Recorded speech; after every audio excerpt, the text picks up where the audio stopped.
يا أيها الذين آمنوا كتب عليكم الصيام. الحمد للہ رب العالمین، صلاۃ والسلام علی رسول الامین وعلی آلہ واصحابہ اجمعین، اما بعد فاعوذ باللہ من الشیطان الرجیم، بسم اللہ الرحمن الرحیم۔ سیقول السفہاء من الناس ما ولاهم عن قبلتهم التي كانوا علیہا قل للہ المشرق والمغرب یہدی من یشاء الی صراط مستقیم۔ معزز سامعین، السلام علیکم ورحمۃ اللہ وبرکاتہ۔ رمضان المبارک کے مقدس مہینے میں قرآن حکیم سیکھنے اور سمجھنے کے سلسلے میں ہم 17ویں رکوع کا آج مطالعہ کریں گے، اور اس رکوع ہی سے دوسرا پارہ بھی شروع ہو رہا ہے، جسے عرف عام میں ہم سیقول کے نام سے یاد کرتے ہیں۔ اس سے پہلے پارے کو الف لام سے ہم یاد کرتے ہیں۔ شروع میں یہ بات ہو گئی تھی کہ قرآن حکیم کی مختلف تقسیموں میں سے، جیسے سورتوں کی تقسیم ہے، منزل کی تقسیم ہے، رکوعات کی تقسیم ہے، تو اس طرح ایک تقسیم پاروں کی ہے۔ لیکن پاروں کی یہ تقسیم یا رکوعات کی جو تقسیم ہے، یہ منصوص نہیں ہے، بلکہ یہ اجتہادی ہے۔ یہ مختلف ادوار میں ہم یقینیت کے ساتھ تو نہیں کہہ سکتے کہ کس شخص نے سب سے پہلے یہ کیا، لیکن کسی نہ کسی دور میں تقریباً 3ری-4تھی صدی میں پاروں کی یہ تقسیم وجود میں آئی، اور شاید پہلے کسی استاجی نے پڑھنے کے لحاظ سے یہ تقسیم کی ہوگی، اور اس کی شاگردوں کی وجہ سے پھر یہ پھیل گئی۔ یہ سب پڑھنے کی سہولت کے لحاظ سے ہے کہ اگر کوئی شخص 30 دن میں قرآن حکیم پورا تلاوت کرنا چاہتا ہے تو وہ اتنا پڑھے گا تو 30 دن میں پڑھ لے گا۔ اور جس طرح کے رکوعات کے ہم نے ذکر کیا تھا کہ رکوعات کی تقسیم اس لیے ہے کہ تراویح کے اندر قرآن حکیم کا کتنا حصہ پڑھا جائے کہ ہم 25 یا 27 تک قرآن حکیم کی تکمیل کر سکتے تلاوت کی۔ اس طرح اگر کوئی یہ چاہتا ہے کہ ہم 7 دن میں قرآن حکیم کی تلاوت کرنا چاہتے ہیں تو کتنا پڑھنا چاہیے، تو اس کے لیے 7 منزلوں کا تصور ہے۔ تو پاروں کی تعداد پر یا رکوعات کی تعداد پر کوئی لڑائی نہیں ہے، کوئی تنازع نہیں ہے۔ اگر کوئی یہ چاہتا ہے کہ میں قرآن مجید 30 دنوں کے بجائے 60 دنوں میں پورا کرنا چاہتا ہوں، تو وہ اس کو 60 پاروں میں تقسیم سمجھ لے اور ہر پارے کو آدھا آدھا کر لے۔ اس لیے پاروں کے درمیان نصف کا بھی تصور موجود ہے، آدھا پارہ ہو گیا۔ تو اگر کوئی 60 دنوں میں پڑھنا چاہتا ہے تو وہ ایک پارے کے 2 حصے کر لے، آدھے حصے کو ایک دن اور آدھے حصے کو دوسرے دن۔ متن قرآنی ٹیسٹ جو قرآن حکیم کا ہے، الحمدللہ وہ ہمیشہ سے، جب سے رسول اکرم صلی اللہ علیہ وسلم نے لکھوایا، یاد کروایا، اس وقت سے لے کر آج دنیا کے ہر خطے، ہر علاقے، ہر مکتب فکر کے پاس جو قرآن حکیم ہے وہ ایک ہی ہے، اس کے درمیان متن میں کوئی کمی بیشی نہیں ہے، اور یہ اللہ تبارک و تعالیٰ کا بہت بڑا احسان ہے، اور یہ ہماری وحدت کی بنیاد بھی ہے۔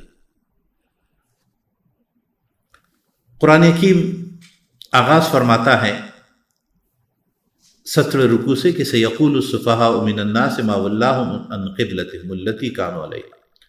یہ رکوع بنیادی لحاظ سے تحویل قبلہ کی رکوع ہے، یعنی اس میں منصب امامت، قیادت، مسلک توحید کی علمبرداری،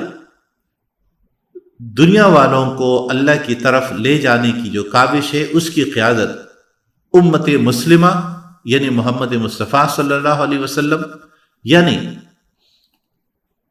ابراہیمی سلسلے میں بنو اسحاق کے بجائے بنو اسماعیل کے ایک فرد کو اس کا ذمہ دار بنایا گیا، اور اسی کا ذکر اس رکوع میں ہے۔ یہ سوال قرآن حکیم اٹھا رہا ہے کہ عنقریب کچھ بیوقوف لوگ کہیں گے من الناس سے، لوگوں میں سے، یہاں قرآن حکیم عمومیت کی طرف لوگوں میں سے کوئی ناقابل ذکر تعین کے بغیر فرمائے، یعنی یہ اللہ سے باغی لوگوں کی یہ حیثیت نہیں ہے کہ ان کو کسی مخصوص نام سے پکارا جائے۔ تو من الناس من یقول سیقول السفہاء من الناس ما ولاہم عن قبلتہ، کہ ان مسلمانوں کو اس قبلے سے کس چیز نے ہٹایا اور کیوں ہٹایا، انہیں تحویل قبلے کا یہ حکم کیوں؟ قرآن حکیم اس کا جواب دیتا ہے، اور پس منظر میں جو واقع موجود ہے وہ تحویل قبلے کا ہے۔ آج جب ہم مکہ جاتے ہیں، مدینہ جاتے ہیں، مدینہ میں مسجد قبلتین آج بھی موجود ہے، اور رجب یا شعبان کا مہینہ تھا 2 ہجری، اور رسول اللہ صلی اللہ علیہ وسلم کے مدینہ آمد کا تقریباً 16واں مہینہ بنتا ہے کہ رسول اکرم صلی اللہ علیہ وسلم بنو سعد میں ایک عیادت کے سلسلے میں تشریف لے گئے، اور وہاں پر آپ نے نماز ادا فرمائی۔ نماز کے درمیان ہی یہ حکم آیا۔ روایات میں اس بارے میں تو 1 سے زائد رائے پائی جاتی ہے کہ یہ کون سی نماز تھی، ظہر کی تھی یا عصر کی نماز تھی،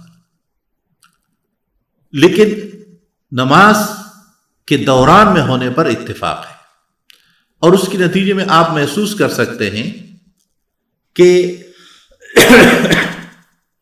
یہ تبدیلی کی کیفیت کیسے تھی۔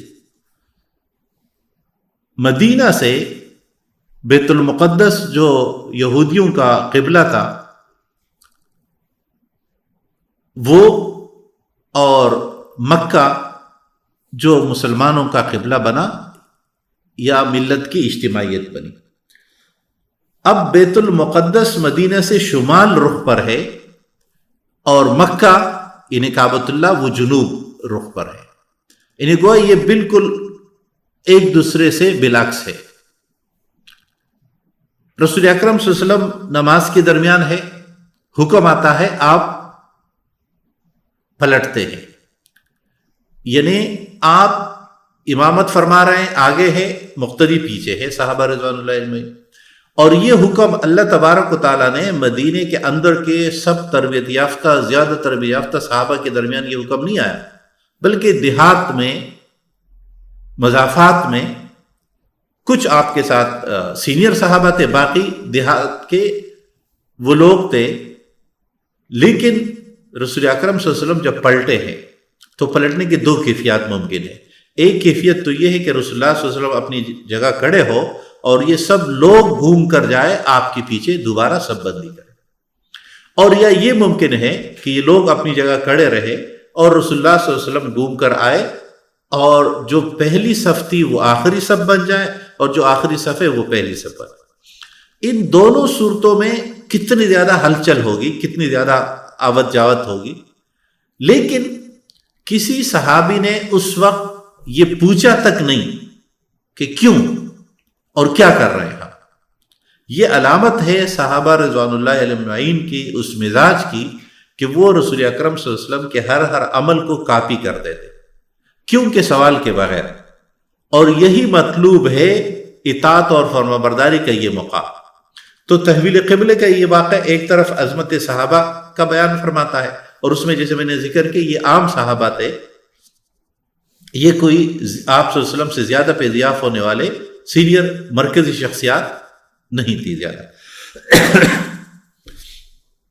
دوسری بات، اس واقعے کا یہود اس معاملے کو سمجھ گئے، اس لیے بہت زیادہ رد عمل آیا یہودیوں کی طرف سے، اور وہ اب تک تو یہ سمجھ رہے تھے کہ کہیں نہ کہیں ہم ایک ہوں گے، لیکن جب قبلے کا تعین ہو گیا، قبلہ الگ متعین ہو گیا، تو ان کو یہ معلوم ہوا کہ اب نئی اجتماعیت، نئی امت کی تشکیل ہوئی، اس لیے کہ قبلہ تشکیل امت کی بنیاد ہے۔ آپ صلی اللہ علیہ وسلم نے اپنی اس خواہش اور اس آرزو کہ ہم اس قبلے پر ہو جو ابراہیم علیہ السلام کا حقیقی قبلہ تھا. اس لیے آپ صلی اللہ علیہ وسلم کی بھی آرزو رہی. اور اس دعا امید کو بھی قرآن حکیم ذکر فرماتا ہے. تو قرآن حکیم نے سب سے پہلے فرمایا کہ کچھ بیوقوف لوگ کہیں گے کہ یہ لوگ کیوں چینج ہو گئے، تو آپ کہہ دیجئے کہ للہ المشرق والمغرب، اللہ ہی کے لیے مشرق اور مغرب ہے. یعنی اللہ مشرق اور مغرب دونوں کا مالک ہے، اس کے لیے سمت برابر ہے. کسی سمت کی اللہ کے ہاں کسی دوسرے سمت کے مقابلے میں کوئی فضیلت نہیں. یہ پہلی بات ہے. اور مشرق و مغرب سورج دیوتا کی پرستش آج بھی دنیا میں معروف ہے.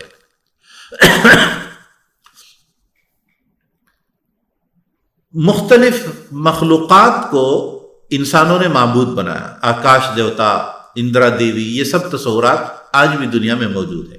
اس طرح مشرق و مغرب کی پوجا تو قرآن حکیم بار بار ان مخلوقات کا ذکر کرتا ہے کہ یہ تو صرف اللہ کے ملک میں ہے. یہدی من یشاء الی صراط مستقیم، وہ جسے چاہتا ہے سیدھے راہ کی طرف ہدایت دیتا ہے. وکذالک جعلناکم امۃ وسطا. اب تحویل قبلے کے اس بات کے آغاز کے فوراً بعد فرمایا، کیونکہ سوال پیدا ہو رہا تھا کہ قبلہ کیوں چینج کرے، کیا ضرورت ہے.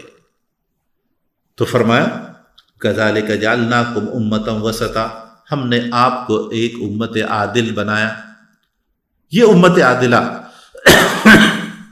وسط کا لفظ جب عربی زبان میں استعمال ہوتا ہے تو اس کا مطلب ہے بہترین چیز کا انتخاب.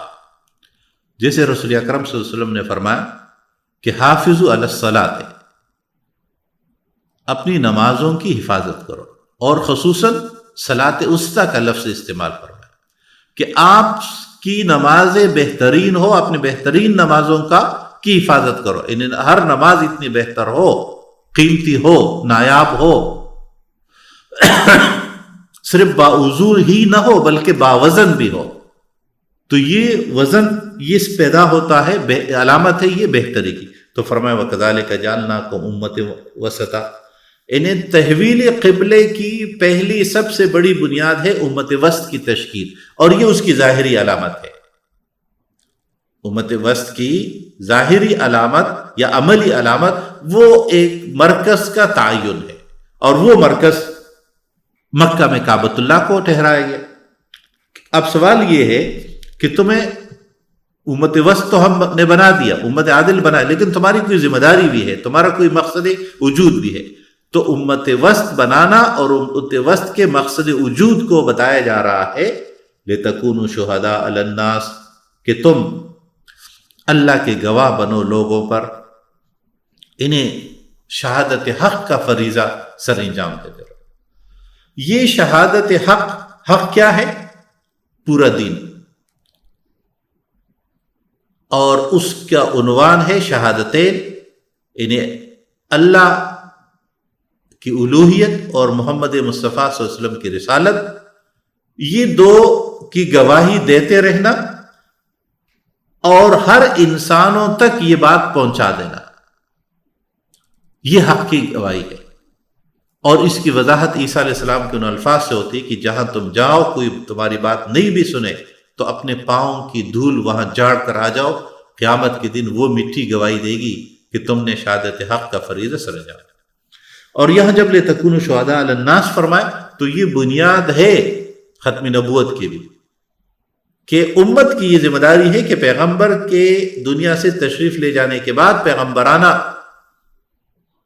اعمال، پیغمبرانہ دعوت کو اسی طرح جاری رکھا جائے. وَيَكُونَ الرَّسُولُ عَلَيْكُمْ شَهِيدًا، اور تمہارے ان تمام کاموں پر جو تمہاری ذمہ داری رسول اس پہ گواہ ہو. ان دو آیات نے جو اہم سبق دیا وہ یہ ہے کہ اجماع امت، یعنی اس امت کی تشکیل ہوئی ہے تو اس امت کو کہ جس معاملے پر اتفاق ہو جائے وہ حجت اور دلیل ہے. انفرادی رائے کے مقابل میں امت کی اجتماعی رائے کو قبول کیا جائے گا اور اپنے اجتماعی آراء سے واپسی اختیار کی جائے. اس لیے اصولی لحاظ سے ہم کہتے ہیں اجماع امت حجت ہے، کیونکہ اجماع امت معصوم ہے. یہ امت گمراہی پر جمع نہیں ہوگی. انفرادی لحاظ سے تو گمراہیوں کے بہت سارے کام ہوں گے، اس لیے آپ امت مسلمہ میں دیکھیں گے تو ہر جگہ آپ کو جو اجتماعی چیزیں نظر آئے گی مسلمانوں میں، ہر جگہ ہونے والی چیزیں، وہی مرکزی اطاعت ہے، وہی دین کی اجتماعی شکل ہے جو ہر جگہ ہو. اور جو علاقائی لحاظوں سے یا علاقائی اجتماعیتوں کے لحاظ سے ہوتی ہو وہ مقامی رسم و رواج ہے. دین نام ہے سنت نبوی صلی اللہ علیہ وسلم کا، اور سنت امت میں ایک ہی ہے، مشرق میں، مغرب میں، ہر مکتب فکر میں. اور سنت سے مراد پورا دین ہے. یہ فرائض بھی آپ صلی اللہ علیہ وسلم نے سکھائے. ہم فجر کے 2 رکعت نماز پڑھتے ہیں تو اس کو ہم فرض کہتے ہیں. فجر ہی میں ہم 2 رکعت ان سے پہلے پڑھتے ہیں، ان کو ہم سنت کہتے ہیں. تو یہ تصور ہمارے ہاں غلط ہے، جو بہت معروف ہو گیا کہ جو قرآن میں ہے وہ فرض ہے اور جو حدیث میں ہے وہ سنت ہے. ایسا نہیں، بلکہ یہ فرائض بھی قرآن و سنت دونوں نے سکھائے. عملی طور پر رسول اکرم صلی اللہ علیہ وسلم نے کر کے دیے. اس لیے جو فرائض ہم ادا کرتے ہیں وہ بھی آپ صلی اللہ علیہ وسلم کے سکھائے ہوئے ہیں. جن اعمال کو ہم سنت کہتے ہیں یہ ہم تک پہنچنے کے لحاظ سے دلیل کی قوت اور سٹینڈرڈ کے لحاظ سے تھوڑی سی کمزوری ہوتی ہے، اس لیے اس کو اصطلاحاً فقہی طور پر سنت کہا جاتا ہے. ورنہ دین پورا کا پورا ذات مصطفیٰ صلی اللہ علیہ وسلم کے تعلیمات کا مجموعہ ہے. اسی بنیاد پر ایک اور اہم فیصلہ یہ ہے کہ اہل قبلہ کی تکفیر نہیں ہوگی. یعنی جس طرح ہم کہتے ہیں مسلمان، جس طرح ہم کہتے ہیں امت محمدی، جس طرح ہم کہتے ہیں امت وسط، اس طرح کی ایک اصطلاح ہے اہل قبلہ. ہمارا قبلہ ایک ہے، ہمارا قرآن ایک ہے، ہمارا نبی ایک ہے، ہماری امت ایک ہے. یہ سب وہ نام ہے، علامتیں ہماری. اس لیے فقہا نے ایک قاعدہ کلیہ یہ بنایا کہ اہل قبلہ کی تکفیر نہیں ہوگی. اور اس کی بنیاد رسول اللہ صلی اللہ علیہ وسلم کی تعلیم ہے کہ جو ہمارے قبلے میں ہمارے ساتھ شریک ہے تو گویا اس نے ہماری مرکزی اجتماعیت کو تسلیم کر لیا ہے. وہ باغی نہیں ہے ریاست کا، وہ اس مرکزی نظام کا باغی نہیں ہے. وہ غلطی کر سکتا ہے، کوتاہی کر سکتا ہے، جرم کی سزا ملے گی، لیکن وہ اس اجتماعیت کے دائرے کے اندر ہے. لیکن اہل قبلے کی تکفیر کے مسئلے پر یہ بھی معلوم ہونا چاہیے کہ اہل قبلہ سے مراد ہے توحید، رسالت، عقید آخرت، ختم نبوت، یہ سب اس کے لازمی حصے ہیں. اس کا یہ مطلب نہیں کہ ایک شخص توحید کا قائل نہیں ہو. ہاں یہ کہتا ہوں کہ یہ میرا قبلہ کعبہ ہے، تو قبلہ کسی کا کعبہ بغیر توحید کے، بغیر رسالت کے، بغیر ختم نبوت کے نہیں ہو سکتا. تو یہ ایک اصطلاح ہے، جس طرح کی امت مسلمہ اصطلاح ہے اس طرح اہل قبلہ بھی اصطلاح ہے. وما جعلنا القبلۃ التی كنت علیہا الا لنا. اب قرآن وجہ بتا رہا ہے کہ ہم قبلے کی تحویل جو کرا رہے تھے تو ایک مقصد نمبر 1 کیا تھا؟ امت وسط کی بنیاد رکھنا، متعین کر کے، واضح کر کے، الگ کر کے، نمایاں کر کے.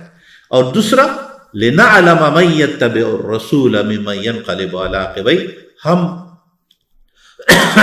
یہ پہچان کرانا چاہ رہے ہیں کہ کون پیغمبر کی اتباع کرتا ہے اس وقت جب پیغمبر جو ہے ان کو ممن ينقلب على عقبيه، جب وہ ایڑیوں کے بل پلٹتے، یعنی واپسی اختیار کرتے. اور اس سے اشارہ ہے آپ صلی اللہ علیہ وسلم کے اس وقت کی جماعت میں موجود وہ صحابہ جو آپ کی بات پر فوراً پلٹ. اور یہی پھر طرز عمل رہا. انہی میں سے ایک صحابی گیا ایک اور مسجد میں، دوسری نماز میں پہنچا، وہ لوگ نماز میں تھے اور اس صحابی نے کہا کہ رسول اللہ صلی اللہ علیہ وسلم نے سمت قبلہ تبدیل کر لیا ہے. وہ پوری جماعت وہاں چینج ہوتی ہے. کیوں کہ سوال کے بغیر، اس لیے کہ پیغمبر کا عمل سنت 100% درست طریقے سے ان تک منتقل ہوا. وَإِنْ كَانَتْ لَكَبِيرَةً إِلَّا عَلَى الَّذِينَ هَدَى اللَّهُ. یہ ایک مشکل کام ہوتا ہے جب ہم ایک جمع طریقے پر ہوتے اور پھر اس میں تبدیلی آ جاتی ہے. وما کان اللہ لیضیع ایمانکم. اب قرآن حکیم نے جواب دیا ان لوگوں کو جنہوں نے یہ پروپگنڈا کیا کہ تمہارے وہ مسلمان جو تحویل قبلہ سے پہلے وفات پا گئے، یا تمہارے وہ اعمال جو تم نے تحویل قبلہ سے پہلے القدس کی طرف کیے، وہ سب تو ضائع ہو گئے اگر وہ غلط ہے. اور یہ نسخ کی علامت بھی ہے کہ نسخ سے پہلے یعنی منسوخ احکام پر اس وقت جنہوں نے عمل کیا وہ غلط نہیں تھے. انتہائی مدت جب بیان ہو جائے، یعنی یہ اس مدت کا تعین ہو گیا کہ یہ جو حکم آیا ہے اس سے پہلے کا جو حکم تھا اس کی انتہائی مدت یہ تھی، اب حکم یہ ہے کہ رخ کعبے کی طرف موڑ دیا جائے. ان اللہ بالناس لرؤوف الرحیم. بے شک اللہ تبارک و تعالیٰ بہت مہربان ہے، رؤوف ہے، اس لیے وہ اعمال کو ضائع نہیں کرتا. یہ تصور درست نہیں ہے کہ نیکی کرا اور دریا میں ڈال. نیکی کبھی دریا میں نہیں ڈلتی، وہ باقاعدہ کاؤنٹنگ میں جاتی ہے، وزن میں جاتی ہے، موجود رہتی ہے اور وہ فائدہ پہنچاتی ہے. اور اسی طرح برائیاں بھی. قد نرى تقلب وجهك في السماء. ہم آپ کا بار بار آسمان کی طرف نظر اٹھا کر دیکھنا اس کو دیکھ رہے تھے. فَلَنُوَلِّيَنَّكَ قِبْلَةً تَرْضَاهَا. ہم ان قریب آپ کو اسی قبلے کی طرف پھیر دیں. اب ایک معنی اس کے ہو سکتے فَلَنُوَلِّيَنَّكَ کے پھیر دینا، اور دوسرے ہے والی حاکم بنانے کے. ہم آپ کو ان قریب اس قبلے کے، ابھی تک تو فتح مکہ ہوا نہیں ہے، ابھی کعبۃ اللہ مسلمانوں کے کنٹرول میں نہیں ہے، تو یہاں اس بات کی طرف بھی اشارہ ہے کہ ہم ابھی رخ پھیر رہے ہیں اور ان قریب یہ آپ کے زیر دست آ جائے گا. فَوَلِّ وَجْهَكَ شَطْرَ الْمَسْجِدِ الْحَرَامِ. تو آپ بھی اپنا رخ مسجد حرام کی طرف پھیر دیجیے. اب مسجد حرام سے مراد کیا ہے؟ دراصل حرمت والی، عزت والی یہ مسجد جس کی بنیاد آدم علیہ السلام یا اس سے بھی پہلے کے واقعات موجود ہے کہ یہاں تعین ہو چکا تھا. لیکن مسجد حرام کے ایک نام بیت عتیق بھی ہے، اور عتیق کے معنی ہے قدیم اور آزاد. تو یہ ہمیشہ سے آزاد رہنے والا قدیم ترین گھر. ہم ابرہہ کے واقعے اور اس سے پہلے کے واقعات سے یہ جانتے ہیں کہ کعبۃ اللہ کی مرکزیت عربوں کے ہاں اس علاقے میں ہمیشہ سے معروف رہی ہے. تو قرآن حکیم نے فرمایا کہ مسجد حرام. اب مسجد حرام سے مراد وہ پوری مسجد تو ہے ہی ہے جس کے اندر ایک چوکور عمارت کا نام کعبۃ اللہ ہے. مسجد حرام کا لفظ لا کر قرآن حکیم نے بہت بڑا احسان فرمایا ہم سب پر کہ عین کعبہ، انہیں اگر کوئی اس کیفیت کو سمجھے، اگر ہم مسجد حرام کے اندر ہے، کعبہ ہمارے سامنے ہے، تو پھر تو کعبہ قبلہ ہے. لیکن اگر ہم مسجد حرام کے باہر ہے، چاہے مکہ میں ہے یا کراچی میں ہے، تو ہمارا رخ مسجد حرام، اب کعبۃ اللہ چھوٹی جگہ ہے، چھوٹے سمت کو متعین کرنا مشکل تھا. اللہ نے پورے مسجد حرام کو قبلہ ٹھہرایا اس بنیاد پر. یعنی قبلہ رخ ہونا چاہیے، رخ کعبۃ اللہ کی طرف، سمت کی طرف ہونا چاہیے. عین کعبۃ اللہ کی طرف نہ بھی ہو تو تب بھی نماز ادا ہو جائے گی. وَحَيْثُ مَا كُنْتُمْ فَوَلُّوا وُجُوهَكُمْ شَطْرًا. اور تم جہاں کہیں بھی ہو، یعنی چاہے سفر میں ہو یا مقیم ہو، تو تمہارا رخ ہمیشہ اسی طرف ہونا چاہیے. وَإِنَّ الَّذِينَ أُوتُوا الْكِتَابَ لَيَعْلَمُونَ أَنَّهُ الْحَقُّ مِنْ رَبِّهِمْ. اہل کتاب کو یہ بات معلوم تھی کہ آخری امت آنے والے نبی کا قبلہ کون سا ہوگا، اس لیے انہوں نے اس بات کو محسوس کیا کہ قبلے کے تعین سے اب نتائج کیا مرتب ہوں گے. تو فرمایا اہل کتاب جانتے تھے کہ انہ الحق من ربہم، کہ یہ حکم رب کی طرف سے درست ہے اور حق ہے. وما اللہ بغافل عما یعملون. اور اللہ تبارک و تعالیٰ تمہارے اعمال سے بے خبر ہے. انسان کو کبھی یہ نہیں سوچنا چاہیے کہ اللہ تبارک و تعالیٰ کو پتہ نہیں چلے گا، معلوم نہیں. وَلَئِنْ آتَيْتَ الَّذِينَ أُوتُوا الْكِتَابَ بِكُلِّ آيَةٍ مَا اتَّبَعُوا قِبْلَتَكَ. قرآن کریم نے فرمایا کہ آپ سب دلائل، حجت اور براہین ذکر کر بھی لیں تو یہ یہود و نصارہ آپ کے قبلے کی اتباع نہیں کریں گے. وما انت بتابع قبلتہم، اور اب یہ بات طے ہو چکی ہے کہ آپ نے بھی ان کے قبلے کی اتباع نہیں کرنی. اس آیت نے وحدت ادیان کے پورے فلسفے کو غلط ثابت کر دیا. جب دین ابراہیم علیہ السلام کی نسل کے تینوں مذاہب، اسلام، عیسائیت اور یہودیت کے بارے میں قرآن نے فرمایا کہ یہ آپ کی اتباع نہیں کریں گے، آپ ان کی نہیں کریں گے، تو ہم دنیا بھر میں موجود تمام ادیان کو ایک کیسے کہہ سکتے ہیں؟ اتحاد، اتفاق، ایک دوسرے سے روی اور برداشت ایک الگ معاملہ ہے جو کہ ہونا چاہیے، لیکن اسلام کے انفرادی وجود اور تشخص کو مسخ کر کے سب میں شامل کر لے کہ کوئی ایک کا بھی وجود برقرار نہیں رہے، یہ مطلوب نہیں ہے. وما بعضهم بتابع قبلة بعض، اور یہ آپ کا تو آپ ہے، یہ آپس میں بھی ایک دوسرے کے قبلے کی اتباع نہیں کرنے والا. یعنی آج ہمارا جو بیت المقدس کا علاقہ ہے، یروشلم جسے آپ کہا جاتا ہے، وہ چار حصوں میں تقسیم ہے. ایک حصہ مسلمانوں کے پاس، ایک یہودیوں کے پاس، یہ قدیم شہر کا، اور دو حصے دو عیسائی گروپوں کے پاس ہے، جن میں سے ایک تو عام عیسائی اور ایک ارمینیائی عیسائی ہے، اور جو مین مرکزی جگہ ہے وہ ارمینیائی عیسائیوں کے پاس ہے. وہ ایک دوسرے کو ان چھوٹے چھوٹے حصوں سے دستبردار ہونے کے لیے تیار نہیں ہے. تو فرمایا وما بعضهم بتابع قبلة بعض ولئن اتبعت اهواهم من بعد ما جاءك من العلم، اور اگر آپ نے ان کے خواہشوں کی اتباع کی جب کہ آپ کو بات پہنچی ہے، انك اذا لمن الظالمین، تو آپ بھی ظالموں میں سے شمار ہوں گے. یہ اتنی سخت تعذیب، اتنی سخت تنبیہ جو قرآن حکیم رسول اکرم صلی اللہ علیہ وسلم کے لیے فرما رہا ہے کہ اگر وہی آنے کے بعد آپ نے ان کی بات مانی تو یہ اتنی بڑے درجے کی غلطی ہوگی. مطلوب مجھے اور آپ کو یہ بات سمجھانی ہے کہ جب قرآن و سنت کی ایک درست تعلیم آ گئی تو پھر کسی اور کو اختیار نہیں کیا جائے. الذین آتیناہم الکتاب یعرفونہ کما یعرفون ابناءہم، جن لوگوں کو ہم نے کتاب دی وہ جانتے ہیں. یعرفونہ، آپ کو اہل کتاب آپ صلی اللہ علیہ وسلم سے مکمل واقف تھے، اور اس کی سب سے بڑی علامت آج بھی انجیل میں ہے کہ جب پیغام بھیجا عیسیٰ علیہ السلام نے یحییٰ علیہ السلام کو، جبکہ یحییٰ علیہ السلام گرفتار تھے، تو سوال ان سے یہ ہوا، یحییٰ علیہ السلام نے یہ سوال کیا کہ آپ مسیح ہے یا آنے والے نبی ہے؟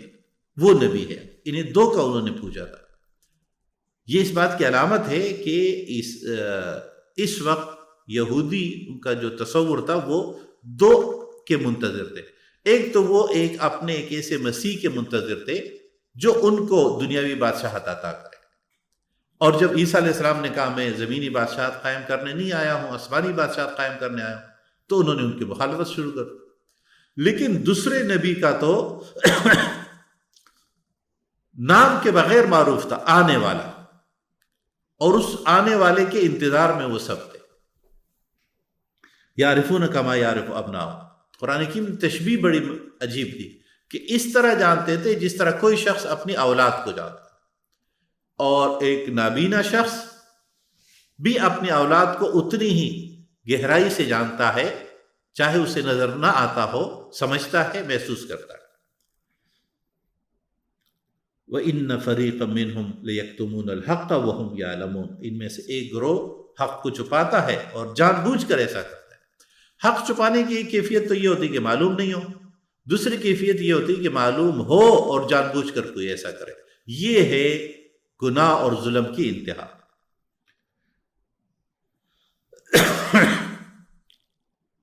اب یہ سوال بڑا اہم تھا کہ گناہ کے مقابلے میں ہم یہ فیصلہ کیسے کریں گے؟ حق کیا ہے؟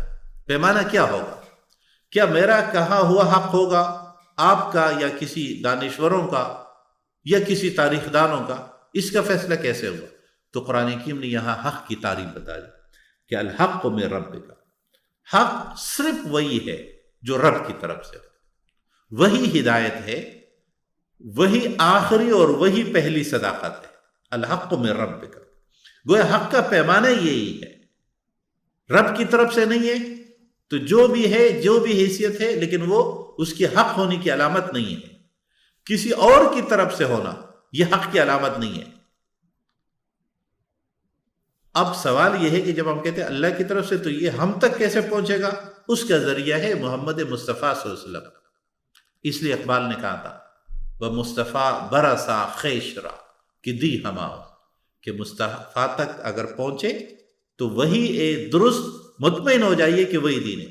گربہ اون رسیدی تمام بولا حبیز، اگر مصطفیٰ کی سرٹیفیکیشن نہ ہو، ان کی طرف سے تصدیق نہ ہو، تو باقی جو بھی فہم و فراست ترمخانیاں ہیں، علمیت ہے، وہ سب کے سب بولا حبی۔ فلا تکن من الممترین، تو آپ کو کوئی شک کرنے والوں میں سے نہ ہو جائے، آپ اس پہ قائم رہیے کہ جو بات ہے وہ حق ہوگی، اس وقت ہوگی جب رب کی طرف سے ہوگی۔ وَلِكُلٍّ وِجْهَةٌ هُوَ مَوَلِّيهَا فَاسْتَبِقُوا الْخَيْرَاتِ۔ اب قرآن حکیم تحویل قبلے کے حکم کی حتمی شکل بیان فرما رہا ہے کہ ہر کسی کے لیے کوئی رخ ہوتا ہے، ہر کسی کا ایک قبلہ ہوتا ہے، اس پہ کوئی اعتراض کی بات نہیں ہے۔ اب مسلمانوں کے لیے بھی اللہ تبارک نے ایک رخ متعین کر دیا۔ اب میری اور آپ کی تربیت مقصود تھی، تو فرمایا کہ یہ قبلہ رخ ہونا بھی خود مقصود نہیں ہے، یہ تو ضرورت ہے۔ کسی ایک سمت کو مرکز بنانا تھا، کوئی مشرق میں ہو، مغرب میں ہو، ہر سمت سے وہ کعبہ رخ ہوگا، مسلمانوں کی اجتماعیت قائم ہوگی۔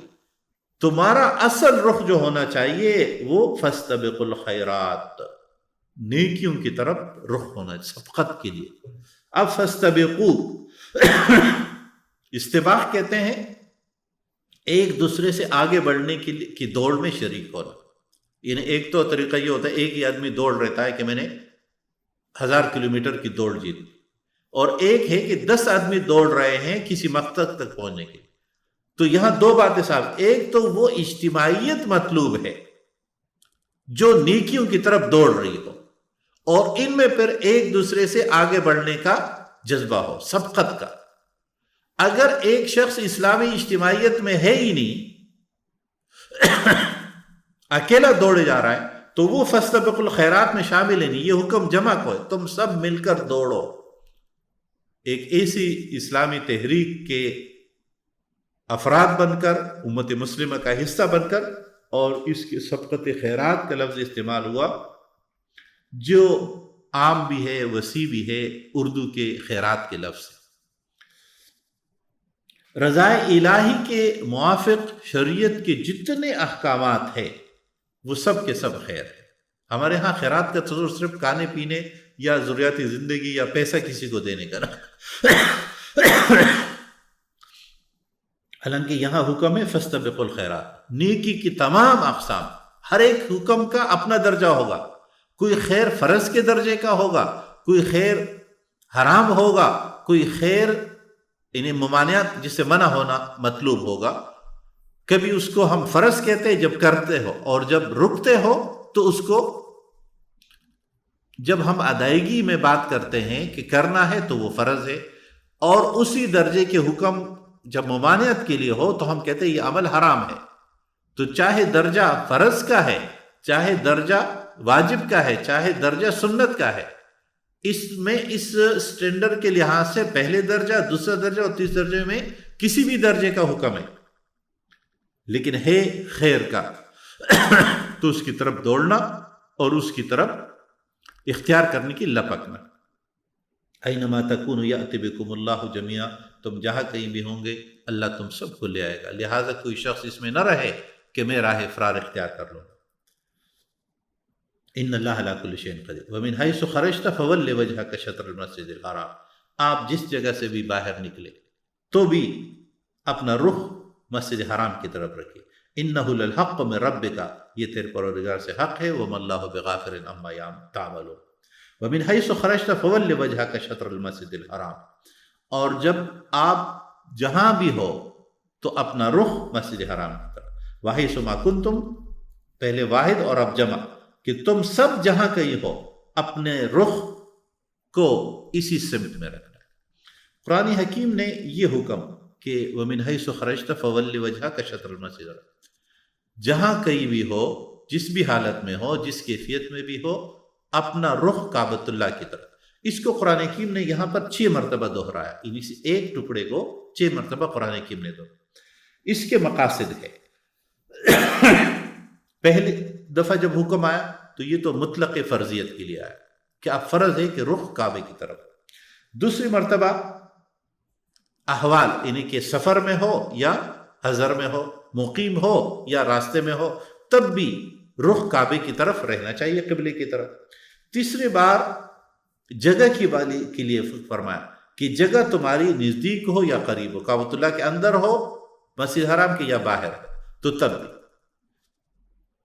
اور چوتھی مرتبہ اس کو ادب کے لیے کہ کعبے کا ادب ہوگا، احترام ہوگا وہاں بھی اور وہاں سے باہر. اور 5ویں بار فرمایا کہ جس طرح کعبۃ اللہ کے ساتھ نماز میں وابستگی اور یک رخی کا تعلق ہے تو یہ قلبی تعلق ہر وقت رہے گا.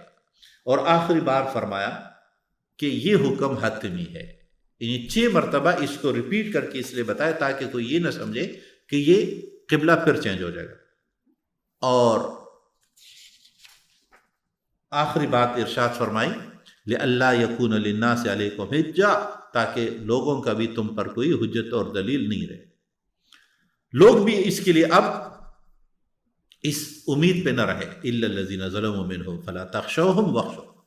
ہاں جو ظالم ہے وہ تو تمہارا مقابلہ کرتے رہیں گے، تم نے ان کے مقابلے میں صرف ان سے کوئی خوف نہیں ہونا چاہیے بلکہ واخشو. خوف غیر اللہ بھی شرک کی علامات میں سے ہے. صرف اچھائیوں میں نہیں، اگر ڈر بھی اللہ کے سوا کسی اور کا ہے. وَلِأُتِمَّ نِعْمَتِي عَلَيْكُمْ وَلَعَلَّكُمْ تَهْتَدُونَ، اور ہم نے تم پر اپنا انعام پورا کر دوں، یہ مطلوب تھا، اس لیے قبلہ چینج کر دو. كَمَا أَرْسَلْنَا فِيكُمْ رَسُولًا مِّنْكُمْ يَتْلُو عَلَيْكُمْ آيَاتِنَا، جس طرح ہم نے تم میں رسول بھیجا جو تمہیں وہی 4 ذمہ داریاں جو اس سے پہلے سورہ بقرہ میں بیان ہوئی تھی، 4 ذمہ داریاں 4 مقام پر، اور اسے نمایاں کر کے اعلان کر کے بتایا. پیغمبر کی ذمہ داریاں ان کو انفرادی طور پہ نہیں بتائی گئی بلکہ قرآن کا حصہ بنا کر بتایا گیا. مطلوب یہ ہے کہ امت ان ذمہ داریوں کو پوری کرے، اور وہ ذمہ داری کیا ہے؟ یتلو علیکم آیاتنا، تم پر ہماری آیات تلاوت کرو. تعلیم کتاب اللہ کا پہلا مرحلہ ہے آیات الفاظ کا سمجھنا. نمبر 2 وَيُزَكِّيكُمْ، تزکیہ تمہارا کرنا. وَيُعَلِّمُ الْكِتَابَ، کتاب کی تعلیم دینا. انہیں صرف تلاوت، صرف الفاظ، صرف حفظ اور ناظرہ مقصود نہیں بلکہ اس کا فہم، اور اس فہم کو تعلیم عام ہے، عمل کی تمام کیفیات اس میں شامل ہے. والحکمہ، اور دانائی کی بات. وَيُعَلِّمُكُمْ مَا لَمْ تَكُونُوا تَعْمَلُونَ وَيُعَلِّمُكُمْ مَا لَمْ تَكُونُوا تَعْلَمُونَ، تمہیں وہ کچھ سکھاتا ہے پیغمبر جس کا تمہیں علم نہیں. فَاذْكُرُونِي أَذْكُرْكُمْ وَاشْكُرُوا لِي وَلَا تَكْفُرُونَ، آخر میں فرمایا کہ تم مجھے یاد رکھو. فَاذْكُرُونِي أَذْكُرْكُمْ، میں تمہیں یاد کروں. ذکر خداوندی، یاد خداوندی، یہ مقصود ہے ذکر. اور تمام عبادات دراصل ذکر کے ذریعے ہے. کبھی ہم اسم الہی کا ذکر کرتے ہیں، کبھی تلاوت کر کے، کبھی نماز پڑھ کے، کبھی حج کر کے، نیکی، کبھی اقامت دین کی جدوجہد کے تمام مراحل میں. جب ہم کوئی لکھتے ہیں، کچھ پڑھتے ہیں، پوسٹر لگاتے ہیں، کسی سے ملتے ہیں، یہ سب ذکر الہی کے ذریعے ہے. وَاشْكُرُوا لِي، اور میرا شکر کہ یہ توفیق بخشی کہ ہم اللہ کے ذکر کے قابل ہوئے. وَلَا تَكْفُرُونَ، اور نہ شکری نہیں. اب یہ ذکر اور شکر لازم ملزوم ہے. اللہ تبارک و تعالی ہمیں اپنے ذکر کرنے کی توفیق عطا فرمائے. وآخر دعوانا ان الحمد للہ رب العالمین. يا أيها الذين آمنوا كتب عليكم الصيام